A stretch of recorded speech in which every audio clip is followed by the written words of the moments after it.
Pregnancy ടൈമിൽ നോമ്പെടുത്താൽ അമ്മയ്ക്കും കുഞ്ഞിനും എന്തെങ്കിലും ബുദ്ധിമുട്ടുണ്ടാകുമോ എന്നുള്ളത് എല്ലാവർക്കും ഇപ്പോൾ ഒരു സംശയമാണല്ലോ. പ്രഗ്നൻസി ടൈമിൽ നോമ്പെടുക്കുന്നത് ഓരോരുത്തരുടെ ആരോഗ്യസ്ഥിതി അനുസരിച്ചിട്ടാണ്. നിങ്ങൾക്ക് പ്രഗ്നൻസിയിൽ ഹെൽത്തിയാണ്, ഷുഗർ, പ്രഷർ, മറ്റുള്ള അസുഖങ്ങളൊന്നുമില്ല എങ്കിൽ നോമ്പെടുക്കുന്നതുകൊണ്ട് ബുദ്ധിമുട്ടില്ല. പക്ഷേ ഷുഗറോ പ്രഷറോ മറ്റെന്തെങ്കിലും കോംപ്ലിക്കേഷൻസ് ഉള്ളവരോ കുഞ്ഞിന് തൂക്കക്കുറവ്, വളർച്ചക്കുറവ് അങ്ങനെ എന്തെങ്കിലും ബുദ്ധിമുട്ടുണ്ടെങ്കിലും ഒരു ഗൈനക്കോളജിസ്റ്റിനെ കണ്ട് ഡോക്ടറുടെ നിർദ്ദേശപ്രകാരം മാത്രമേ നോമ്പെടുക്കാവുള്ളൂ. പ്രഗ്നൻസിയിൽ നോമ്പെടുക്കാൻ പറ്റിയ സേഫ് ടൈം നടുവിലത്തെ 3 മാസമാണ്. ആദ്യത്തെ 3 മാസം ഛർദിൽ, ക്ഷീണം ഉള്ളതുകൊണ്ടും അവസാനത്തെ 3 മാസം കുഞ്ഞിന് വെയിറ്റ് കൂടുന്ന ടൈം ആയതുകൊണ്ടും നടുവിലത്തെ 3 മാസമാണ് ഏറ്റവും നല്ലത്. നോമ്പ് എടുക്കുകയാണെങ്കിൽ ശ്രദ്ധിക്കേണ്ട കാര്യങ്ങൾ എന്തൊക്കെയാണ്? നോമ്പ് തുറക്കുമ്പോൾ ഈത്തപ്പഴവും വെള്ളവും കൊണ്ട് നോമ്പ് തുറക്കുക. അതിനുശേഷം കോംപ്ലക്സ് കാർബോഹൈഡ്രേറ്റ്സ് അടങ്ങിയ ആഹാരങ്ങൾ കഴിക്കുക. ഇഡ്ഡലി, ചപ്പാത്തി, ഓട്സ് പോലെയുള്ളവ കഴിക്കാം.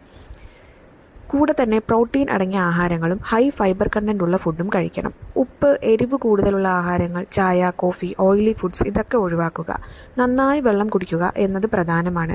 പകൽ സമയങ്ങളിൽ വെയിൽ കൊള്ളാതെ ശ്രദ്ധിക്കുക. നോമ്പെടുക്കുമ്പോൾ തലവേദന, ക്ഷീണം, മൂത്രത്തിന് അധികം മഞ്ഞ കളർ, കുഞ്ഞിന് അനക്കക്കുറവ് തോന്നുക, മറ്റെന്തെങ്കിലും ബുദ്ധിമുട്ട് തോന്നിയാലും നോമ്പ് മുറിക്കാൻ മടിക്കരുത്. ഉടൻ തന്നെ ഗൈനക്കോളജിസ്റ്റിനെ കാണുകയും വേണം. നിങ്ങൾ കഴിച്ചുകൊണ്ടിരിക്കുന്ന സപ്ലിമെൻറ്റ്സ് എല്ലാം കഴിക്കുകയും വേണം.